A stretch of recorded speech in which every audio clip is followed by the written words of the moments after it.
Most wars end with a peace treaty.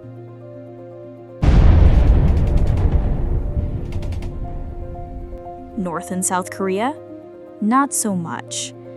Over 70 years after the Korean War, the two sides are still locked in conflict. There's no fighting in the trenches anymore, but legally, the war never ended. After World War II, Korea, once a Japanese colony, was divided along the 38th parallel. The Soviets set up a communist regime in the north, while the Americans backed a capitalist government in the south. 2 states, 2 ideologies, 1 peninsula. What could possibly go wrong? In 1950, North Korea launched a full-scale invasion.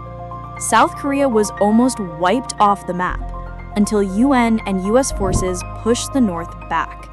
Then, China entered on North Korea's side, and the war seesawed into a bloody stalemate.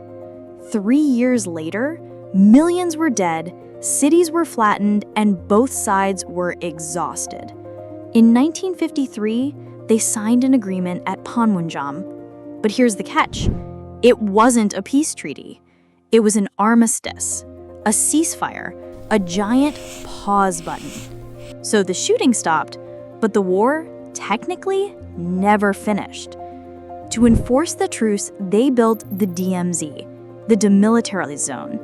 It's 250 kilometers long, 4 kilometers wide, and ironically, one of the most militarized places on Earth.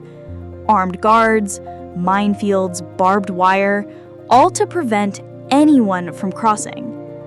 And yet, tourists visit, taking selfies inches from the world's tensest border.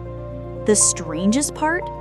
Because people stay out, the DMZ turned into a wildlife sanctuary.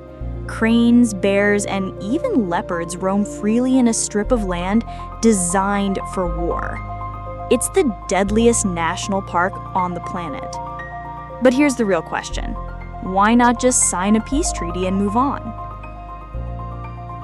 Politics. For South Korea and the US, signing would mean recognizing North Korea as a legitimate state, something they've resisted for decades. For North Korea, peace is only possible if US troops leave the South. So, both sides dig in, neither budges. The result? The world's longest-running diplomatic staring contest. Every few years, tensions flare.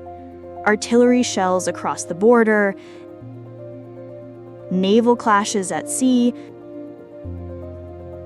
nuclear missile tests.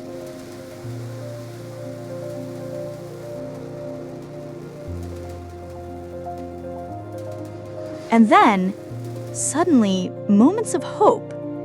In 2018, North Korean leader Kim Jong-un and South Korean President Moon Jae-in met at the DMZ, shook hands, and even stepped across the border together. It was historic, emotional,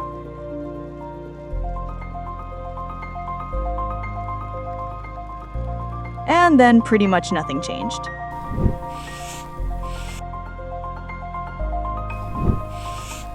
Big hugs for the photo op, then back to business as usual.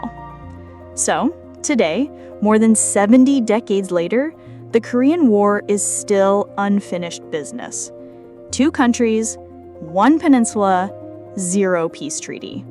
The ultimate geopolitical stalemate.